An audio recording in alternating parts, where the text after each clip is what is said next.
Happy Monday, fourth grade mathematicians. Today our math learning target is I can express fractions and mixed numbers on a number line. And that word express means that you can say them or write them. Let's take a moment to review.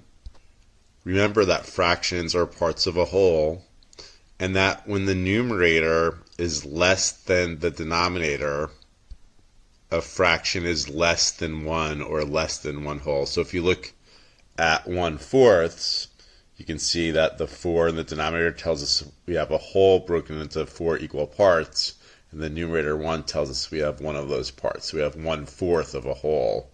It's less than 1 whole. And if you look at the fraction 5/6, then you can see the numerator 5 is less than the denominator 6. We have a whole divided into 6 equal parts, and we only have 5 of those 6 equal parts, so we have less than 1 whole. So 5/6 is less than 1 whole. And the way we write that 1/4 is less than 1 whole is to write 1/4 is less than 1. And the way that we write that 5/6 is less than 1 whole is to write that 5/6 is less than 1. So again, fractions are parts of a whole.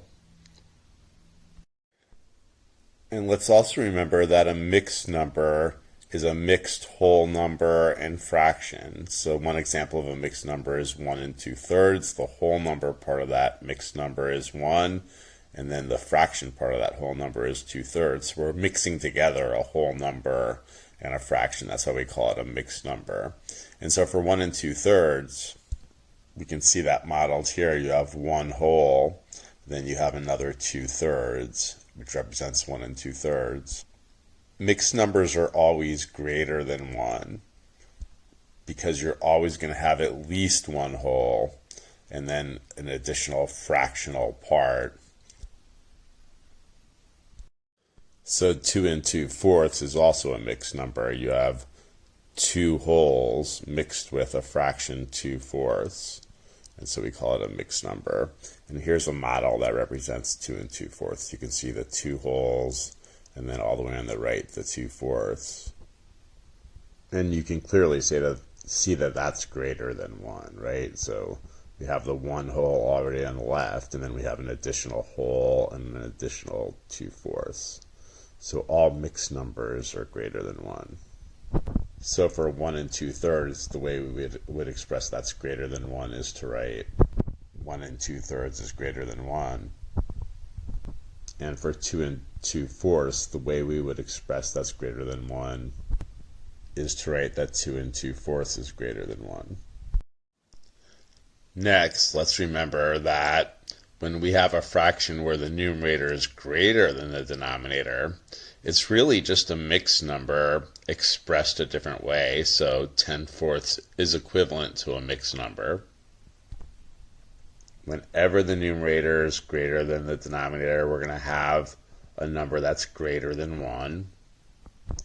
The denominator tells us we have a 4-part whole, so we have wholes that are broken into 4 equal parts.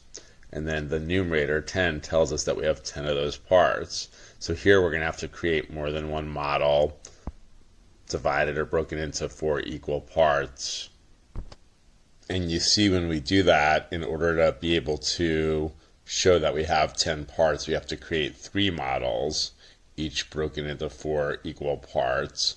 And when we fill in the 10 that we have, the 10 parts that we have, which is what the numerator tells us, you can see that we have 1 whole, 2 wholes, and 2/4. So 2 wholes and 2/4 is the mixed number 2 2/4, which means that 10/4 is the same thing or equivalent to the mixed number 2 2/4. 10/4 equals 2 2/4. And again, whenever we have a fraction, an improper fraction, where the numerator is greater than the denominator, we're going to have a number that's equivalent to a mixed number and a number that's greater than 1. Of course, 2 2/4 is greater than 1. 2 2/4 is greater than 1. Something else we should understand is that whenever a fraction has the same numerator and denominator, it equals one whole. It equals 1. And that really makes sense because when you have the same numerator and denominator, you're going to have a whole broken into a certain number of parts, and you're going to always have all of those parts. So it's going to always equal one whole. So let's take 4/4 for an example.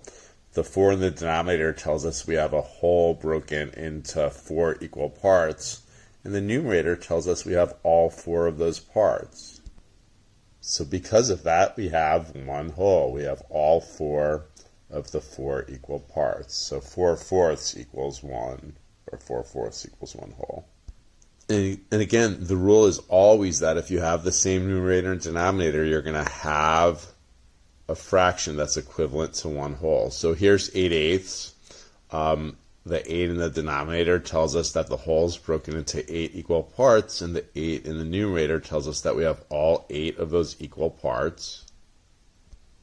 And you can see when we fill in all 8 of those equal parts, we have one whole because the numerator and the denominator have the same digit. So 8/8 equals one whole. 8/8 equals 1. 8/8 equals one whole. It's also really important to understand that we can model fractions using different types of models. So for the fraction 2/8, we can use the type of model we've been using, where you see that rectangle broken into 8 equal parts. We've shaded in 2 of those parts. But we could also use a circle broken into 8 equal parts, where we've shaded in 2 of those equal parts. So both of those models represent 2/8. And you could think of maybe other models that we might use, but these are 2 examples. So there's not just one way to represent 2/8. There's many ways. And another one of those ways that we're going to learn today is to use a number line to represent fractions and mixed numbers. In the same way, when we look at the mixed number 2 1/4, again, it's mixed because it's a mixed whole number 2 and a fraction 1/4. We can model that doing it the way that we've been doing it the last week or so, and you can see 2 1/4 in those up and down or vertical rectangles. But we could also model it using circles, so you could see 2 holes or 3 holes broken into 4 parts each. And you can see that we have 1 hole, 2 holes, and then 1/4 of that last hole. So that's 2 1/4. So both the rectangles and the circles represent the mixed number 2 1/4. So now let's talk about what a number line is. Because today's learning target is I can express fractions and mixed numbers on a number line. You might already be thinking, I know what a number line is because I've seen it in my classroom or in another classroom. But some things to understand about a number line are that the arrows on either side mean that the number line keeps going forever in both directions. We're not going to be worrying about this direction today because we'd be getting into numbers that have a minus sign in front of them or negative numbers. We're only going to be focusing on this side, which means that the numbers are going to keep increasing in value. So when you see a number line like this, one thing you should know is that it shows you the value of different numbers. So we have 0 holes, 1 hole, 2 holes, 3 holes, 4 holes, 5 holes, and it would keep going to the right, 6 holes, 7 holes, and so on. And that this number line only shows whole numbers.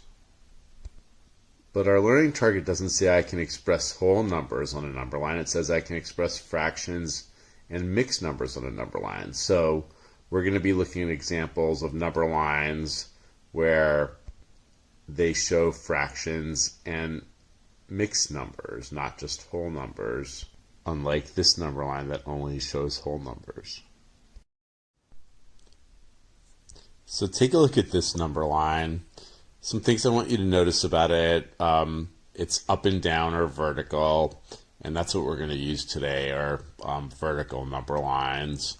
On the way bottom, we have 0. On the way top, we have 1. So this number line only goes up to one whole. But I want you to notice that between 0 and 1, that whole is broken up into a certain number of equal parts. And so let's count those equal parts. How many equal parts are between 0 and 1 on the number line? There's 1 equal part, 2 equal parts, 3 equal parts, 4 equal parts, and 5 equal parts. And we know when we have a whole broken up into 5 equal parts that our denominator is, that's right, our denominator is 5. Whenever we have a whole broken up into 5 equal parts, our denominator is 5. And then I want you to notice that we have at the end of the first equal part, second equal part, we have a dot, which we call a point. And what that tells us is when we have a whole broken into 1, 2, 3, 4, 5 equal parts, that we have 1, 2 of those equal parts. In other words, we have 2/5 of the whole. Because when we have 2 of 5 equal parts, that tells us that our numerator is 2. Another thing I want you to notice about the number line is that each of our 5 equal parts are actually numbered. So at the end of our first equal parts, we write the fraction 1/5 because that's the first 1/5. Then at the end of our second equal part, we write the fraction 2/5. Then the fraction 3/5 at the end of our third equal part, the fraction 4/5 at the end of our fourth equal part, and we write 1, which is the same thing as 5/5 at the end of our last equal part.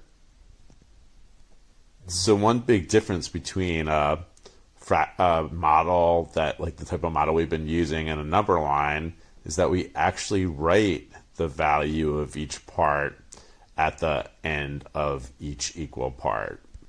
And I also want you to notice as we go from 0 to 1 that the value is increasing. So as we go from 0, 1/5 is greater than 0, 2/5 is greater than 1/5, 3/5 is greater than 2/5, 4/5 is greater than 3/5, and 1 is greater than 4/5. So the value's increasing as we go up. Or if our number line had been from left to right, let me do that again, from left to right, the value would have been increasing that way, but we're doing number lines from bottom to top. And that's not really any different than working with a model, or not very different at least. So you can see that lined up with the whole on the number line, right? The whole goes from 0 to 1. That represents one whole on the number line on the left. On the right-hand side, we have one of the types of models we've been using, and that's also broken into 5 equal parts. And you can see those little dotted lines going across just are meant to line up each of those parts. And you can see the model on the right shows 2/5. We have a whole broken into 5 equal parts, and we have 2 of those 5 equal parts. And the end of those 2/5 in the model on the right lines up perfectly with the point 2/5 right there on our number line. So both of these represent the fraction 2/5. So building on that, I want to play a game. Notice that we have a number line. It starts at 0, and then we have one whole at the top. And I want you to try to figure out how many equal parts the whole is broken into, which will tell us what the denominator is. So take a look at that number line with the one whole at the top, 0 at the bottom. How many equal parts is the whole broken into? And I'll give you a second to think about it before I tell you. That's going to also tell us what our denominator is. So if you said it's broken into 1, 2, 3 equal parts, and that because of that our denominator is 3. You were correct. Now think about how would you label each of the lines at the end of each equal part. So we're going to start at 0. We know that this whole is broken into 3 equal parts. So what would that first label, what number, what fraction would go next to that first line? What fraction would go next to that second line? So think about that for a second, and then I'm going to tell you. So if you said that 1/3 would go next to that first line after 0, the first line above 0, you were correct.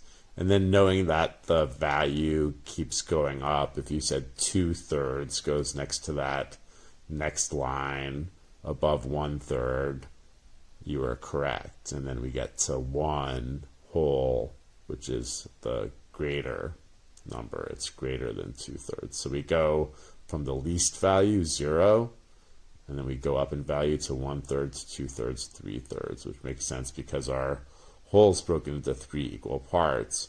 And now I just have to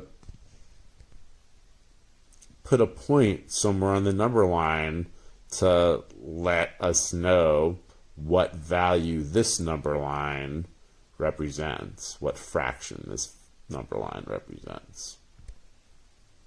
So you can see that the point on this number line is at 2/3. So this number line represents the fraction 2/3.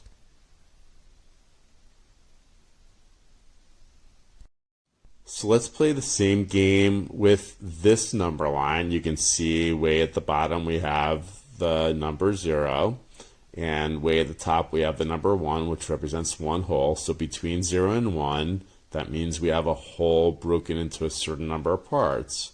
Count up the number of parts to figure out what the denominator is, because when we figure out how many equal parts the whole is broken up into, we know the denominator, just like when we were working with models.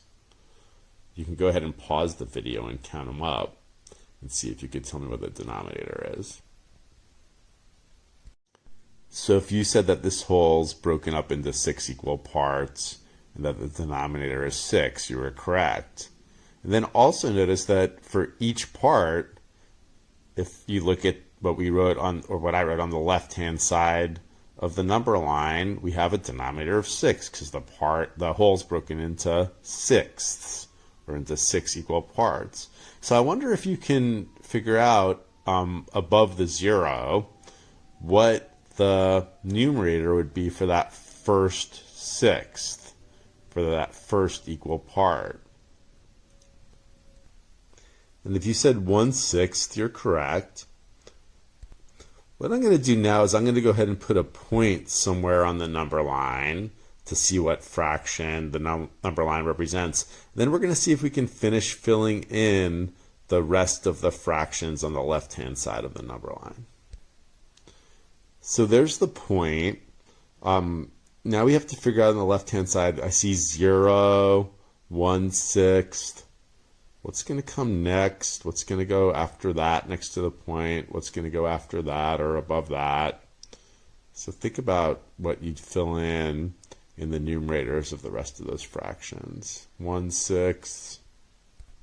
Then comes 2/6, 3/6, 4/6, 5/6.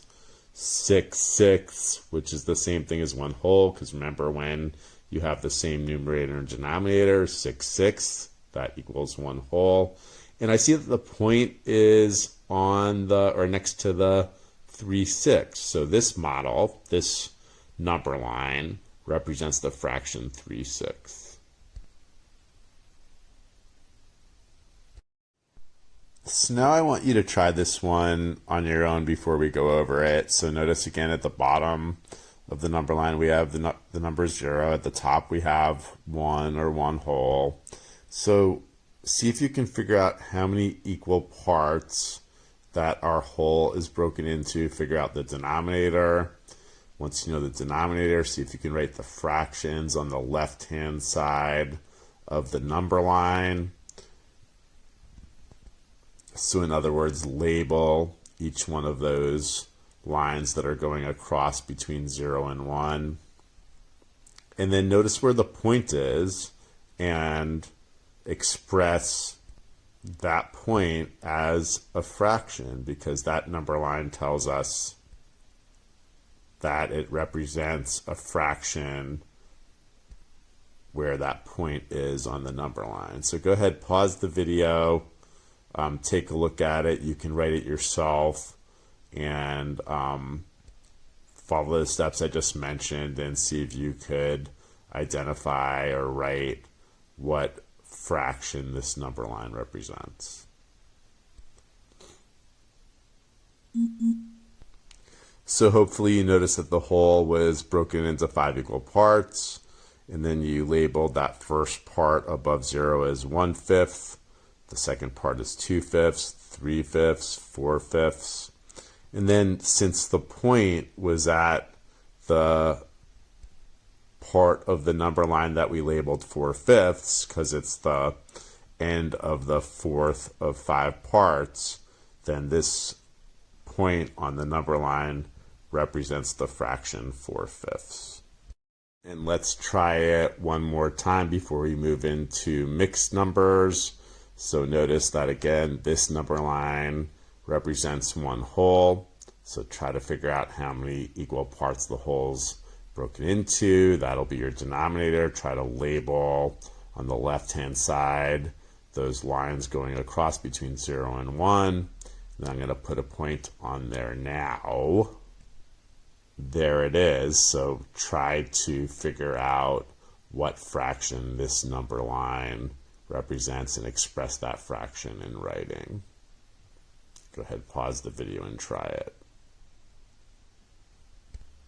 So if you said that this whole on the number line was broken into 3 equal parts, and then above 0 you labeled that first part as 1/3, and that second part of that second line is 2/3, and you notice that the point was at 1/3, so that you expressed that this number line represents the fraction 1/3, you're correct.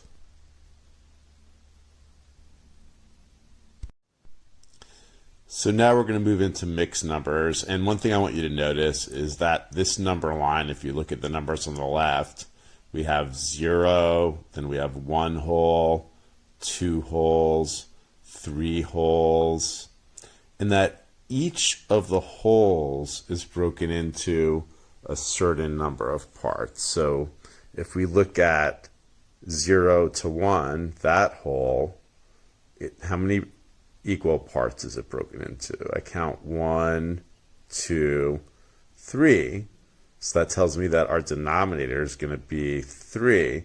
And same thing, if you look at the whole from 1 to 2 wholes, that's 1 whole, right? 2 minus 1 is 1. We also have 3 parts, 1, 2, 3.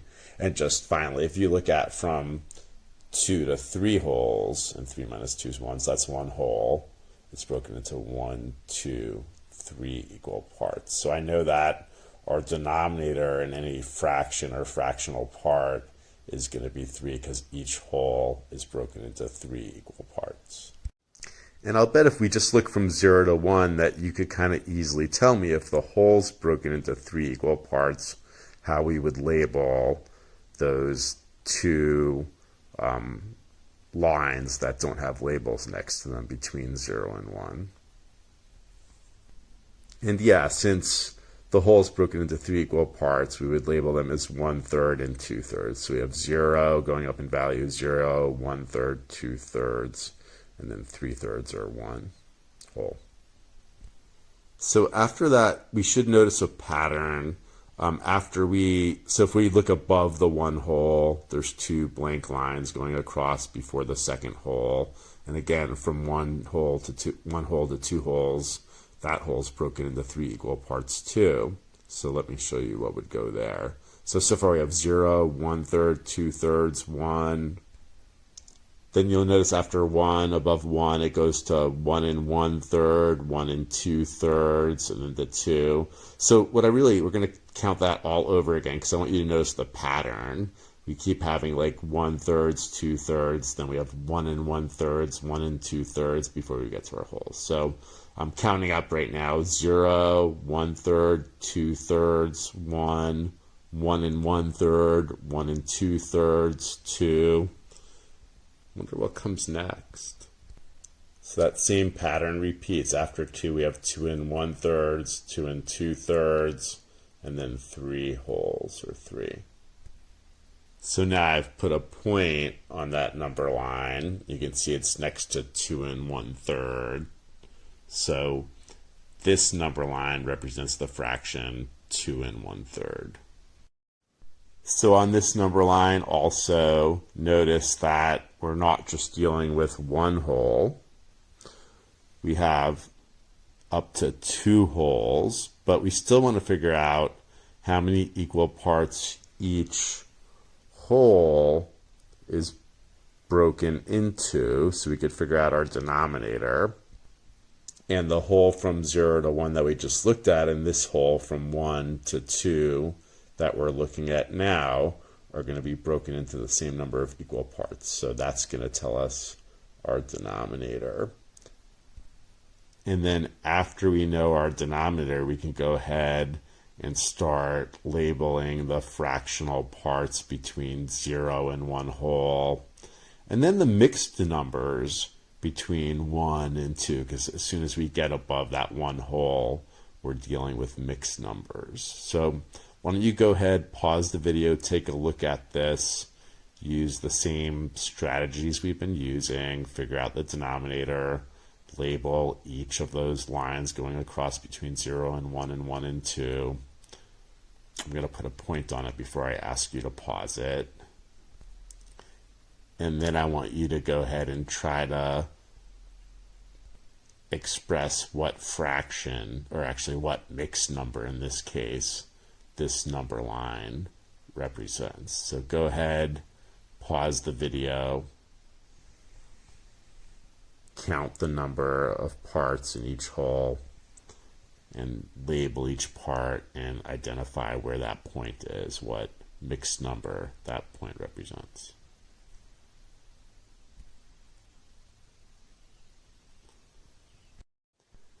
So hopefully you recognize that each hole was broken into 4 equal parts, and then along the left-hand side of the number line, starting with the 0 above the 0, you labeled 1/4, 2/4, 3/4. The 1 hole was already there for you. Then hopefully you labeled 1 1/4, 1 2/4, 1 3/4, those 3 mixed numbers. Then the 2 holes was already there for you. Then hopefully you notice that the point on the number line was next to 1 2/4, and so you expressed that the number line, the point on the number line represents the mixed number 1 2/4. And I decided I'm going to practice one more with you. So notice again that this number line isn't just one hole from 0 to 1. It goes up to 4 holes. But do you notice that each hole is broken into a certain number of equal parts? So there's 0 to 1, there's 1 to 2, there's 2 to 3, and then you see the point on the number line that we're going to ask you to tell us or tell me what fraction that represents, or what mixed number that represents. And then you can see the hole from 3 to 4. So how many parts is each hole broken into? Think about that, and then try to number the missing lines or places on the left-hand side of the number line. So go ahead, pause the video, and take a shot at it. Try it. So hopefully your number line looks like this. It goes from 0 to 1/2 to 1 to 1 1/2 to 2 to 2 1/2 to 3 to 3 1/2 to 4, because we noticed each hole was broken into 2 equal parts. And hopefully you noticed that the point on the number line is next to the mixed number 2 1/2. So this number line, this point of the number line represents the mixed number 2 1/2. We're going to have 4 questions on our exit ticket. The first 2 are going to be identifying fractions on a number line. The second 2 will be mixed numbers. So notice on this one, the number line begins with 0 at the bottom and we have 1 hole at the top. So this is the first one. You're going to want to notice where the point is, label the missing fractions or numbers, and then identify what fraction that point represents. I should also say that you should certainly go back and review the video where we looked at using a number line to express fractions, and look at the strategies that we used and use that as a guide to figuring out this problem. Here's the second problem on your exit ticket. So go ahead, look at this number line, label each part of the number line between 0 and 1 whole, and express what fraction the point on this number line represents. So I'm going to let you look at it for another moment. Then we'll move on to our 2 mixed number exit ticket problems. Okay, so for the next problem, notice on the left-hand side we have 0, then we have 1 hole, and we have 2 holes. Notice where the point is.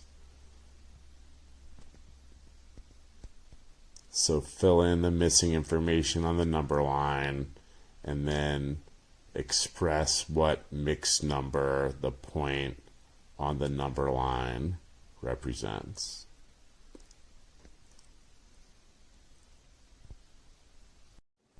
And for your last exit ticket problem, notice we have a number line. On the left-hand side, it has 0, then 1 hole, 2 holes, 3 holes. I'm going to want you to express what mixed number the point on the number line represents. But I am going to show you a close-up of each hole so you can figure out how many parts are in each hole. Then you're going to want to draw like a pretty big number line so that you can fill in all the missing parts. So here we are from 0 to 1. So you can count the number of parts. From 1 to 2. And then from 2 holes to 3 holes. And you can see where the point is on the number line. So go ahead and express what mixed number the point on this number line represents. And make sure when you do your exit ticket that you label all of those horizontal lines, all those lines going across in between 0 and 1, 1 and 2, 2 and 3, that you label all of them so that we can see that you know exactly how to set up the number line correctly, and then that you can express the mixed number in this case that's represented by the number line.